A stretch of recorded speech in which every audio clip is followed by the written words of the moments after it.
Hariom everyone and welcome to my channel. Hope so आप सभी अच्छे होंगे और खुश होंगे। तो आज का हमारी वीडियो है कि घर पे हेयर स्पा कैसे कर सकते हैं। ये बहुत सिंपल हेयर स्पा है जो मैं मंथ में एक बार करती हूँ और जो भी इंग्रेडिएंट्स मैंने लिए वो बहुत बेसिक है। अगर आपके पास कुछ इनमें से अवेलेबल नहीं हो तो आप अपने अकॉर्डिंग जो आपके पास अवेलेबल है उसके साथ वो भी यूज़ कर सकते हैं इसमें। तो सबसे पहले बालों को खोल लेंगे और हम अपने हेयर ब्रश के हेल्प से उसको डिटैंगल कर लेंगे। एक बार डिटैंगल हो जाने के बाद सबसे पहले हम लेंगे एक हेयर ब्रश। यहाँ पे मैंने टैंगल टीजर का यूज़ किया, आपके पास जो भी है वो यूज़ कर लो और अपने बालों को डिटैंगल कर लो। अच्छे से डिटैंगल करना है आपको। अच्छे से डिटैंगल हो जाने से क्या होता है कि जब हम आगे का प्रोसेस करते हैं तो वो इजी होते हैं।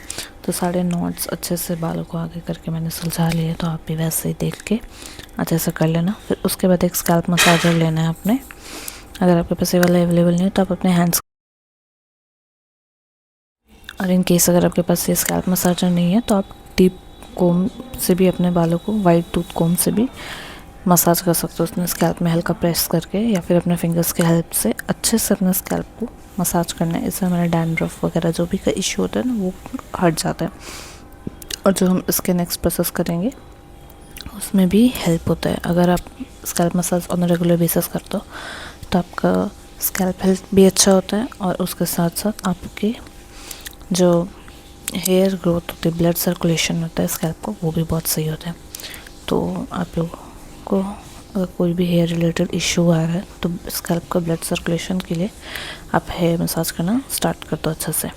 फिर उसके बाद आप लेंगे ऑयल, कोई सा भी ऑयल ले लो। मेरे पास पैराशूट का rosemary essential oil, rosemary oil था, एसेंशियल ऑयल नहीं बोलूँगी, रोज़मेरी ऑयल था पैराशूट का। और तो मैंने ये वाला ले लिया है। अपने हेयर लेंथ के अकॉर्डिंग ले लेना है।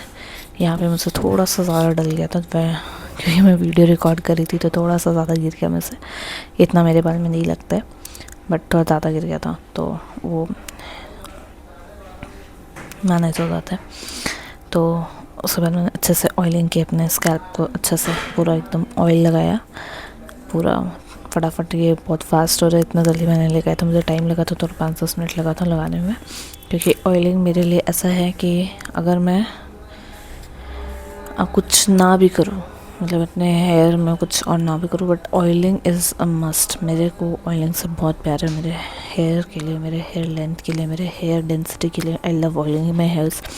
सो अच्छे से मैं आगे पीछे ऊपर नीचे स्कैल्प में पहले मैंने मसाज ऐसे कर लिया था। उसके बाद मैं अपने फिंगर्स से भी अच्छे से मसाज करते हुए पूरा ऑयल अप्लाई करूँगी अपने स्कैल्प में।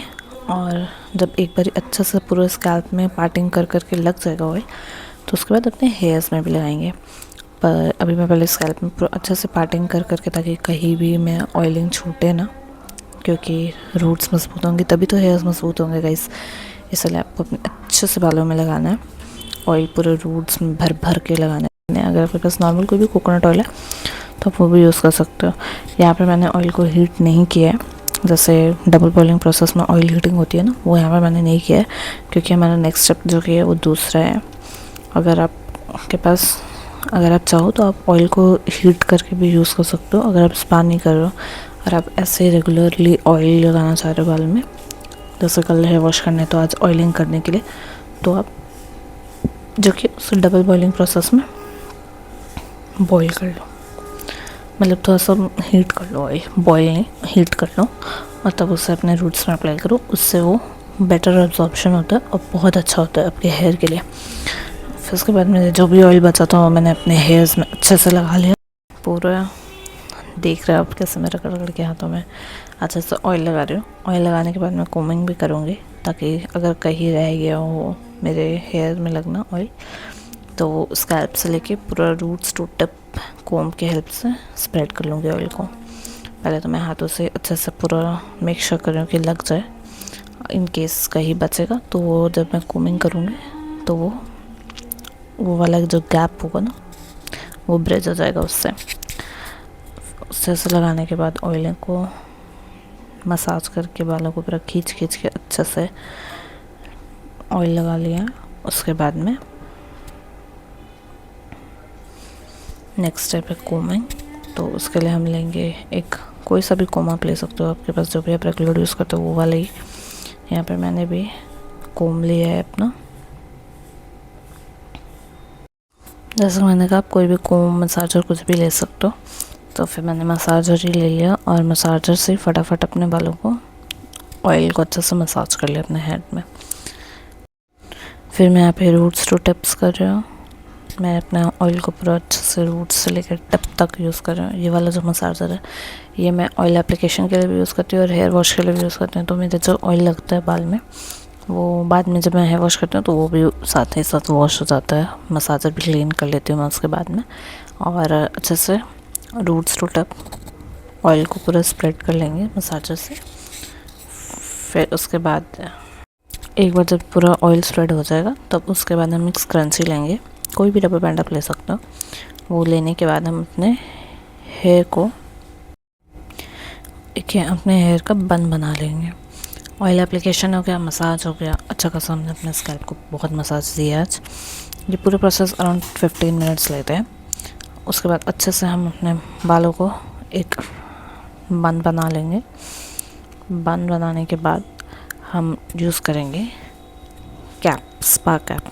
अगर आपके पास स्पा कैप अवेलेबल नहीं है तो आप कोई सा भी टॉवल ले सकते हो, माइक्रोफाइबर टॉवल, और उसको गर्म पानी में डिप करके स्क्वीज़ करके अपने बालों में थोड़ा सा हीट देना है आपको, ठीक है। मेरे पास था ये स्पा कैप तो मैंने ये यूज़ कर लिया और अब हम इसको अपने बालों में ऑयल्ड हेयर्स पे लगा लेंगे। इसको लगाना बहुत सिंपल है। आपको एज अ कैप इसको अपने हेड पहनना है, प्लग इन करना है और इसके साथ में एक स्विच रहता है ये वाला, जिसको आप अप करोगे तो वो ऑन हो जाएगा और अगर आप उसको और ऊपर करोगे तो वो हाई हो जाएगा। मतलब कि उसमें 2 पावर सेटिंग्स है कि आपको किस टेम्परेचर में अपने हेयर को स्पा करना है। आपको किस टेम्परेचर जो अभी आपको सूट करे आप वो ले लो और फिर उसके बाद 15 मिनट्स का स्पा लेना है। 15 मिनट्स तक ये हीट लेने हैं। अगर आपके पास ये अवेलेबल नहीं है तो आप कोई भी टॉवल को डिप करके अपने हेयर में रैप कर लो और 15 मिनट्स तक छोड़ दो। वंस इट्स डन, जब आपको लगे कि हाँ गर्म हो गया, मतलब you will feel that, you will be able to feel that कि आपके स्कैल्प में हीट लग रही है, आपके हेयर्स बहुत सॉफ्ट हो गए होंगे। तो जैसे हमारा ये काम कंप्लीट होगा उसके बाद हम 10-15 मिनट्स के लिए अपने हेयर्स को ऐसे ही छोड़ देंगे, स्कैल्प को खोल कर 10-15 मिनट्स के लिए अपने हेयर को ऐसे ही छोड़ेंगे ताकि वो नॉर्मल टेम्परेचर पे आ जाए और फिर उसके बाद हम हेयर वॉश करेंगे। बट बिफोर डैट 15 मिनट्स हो गए यहाँ पे मेरे, तो मैंने उसको बंद करके जो भी उस स्कैल्प के अंदर हीट थी उसको थोड़ा थोड़ा प्रेस किया अपने स्कैल्प में ताकि वो थोड़ा और मुझे हीट मिले, बिकॉज मेरे को थोड़ा गर्माहट पसंद है, मेरे बालों को भी पसंद है। तो थोड़ा सा हीट को प्रेस करके हेयर्स बहुत सॉफ्ट होते हैं इससे। अगर आपकी थोड़ी भी डल फ्रीज हेयर है तो आप इसको do try this and you will love the results. I'm sorry for the quality of my voice because अभी मेरी तबीयत थोड़ी ख़राब है तो इसलिए मेरा वॉइस ढंग से नहीं आ रहा। एक बार ये हो गया तो हम इसे खोल के 10-15 मिनट्स ऐसे हमारे बालों को छोड़ देंगे, रेस्ट लेने देंगे। आफ्टर 15-20 मिनट्स हम हेयर वॉश कर लेंगे और हेयर वॉश करने के बाद मैंने ये हेयर मास्क यूज़ किया था, कंडीशनर नहीं यूज़ किया था। आप चाहो तो कंडीशनर भी यूज़ कर सकते हो, पर मेरे को कहीं बाहर जाना था तो मुझे थोड़ी जल्दी थी तो इसलिए हम फटाफट हेयर मास्क यूज़ कर लिए। आप चाहो तो पहले कंडीशनर यूज़ करो फिर हेयर मास्क यूज़ करो और तब उसके बाद अपना हेयर वॉश कर लो।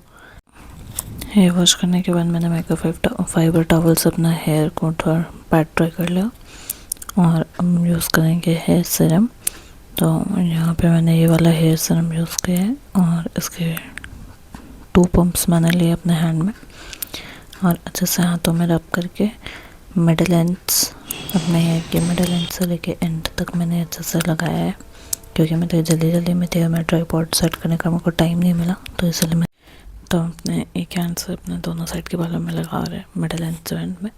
बट ये पहले मैंने अपने दोनों हाथों से लगा लिया था और एंड में मैं टचअप कर रही थी तो मैंने रिकॉर्ड किया था। थोड़ा सा स्क्वीज़ करके अच्छा से अपने बालों में सीरम लगा लेंगे। आप चाहो तो लीव इन कंडीशनर भी लगा सकते हो इसके बाद में, बट मेरे को तो जल्दी था तो हम फटाफट रोज़मेरी वाटर स्प्रे किए अपने बाल में, मतलब कि स्कैल्प पर आफ्टर, क्योंकि रोज़मेरी वाटर जो होता है वो क्लीन स्कैल्प में अप्लाई होता है। तो जब भी हम अपना हेयर वॉश करते हैं तो उसके बाद हम क्लीन स्कैल्प में रोज़मेरी वाटर स्प्रे करते हैं।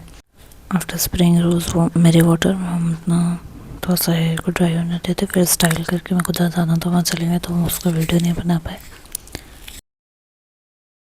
तो कमेंट करो, तब तक के लिए बाय।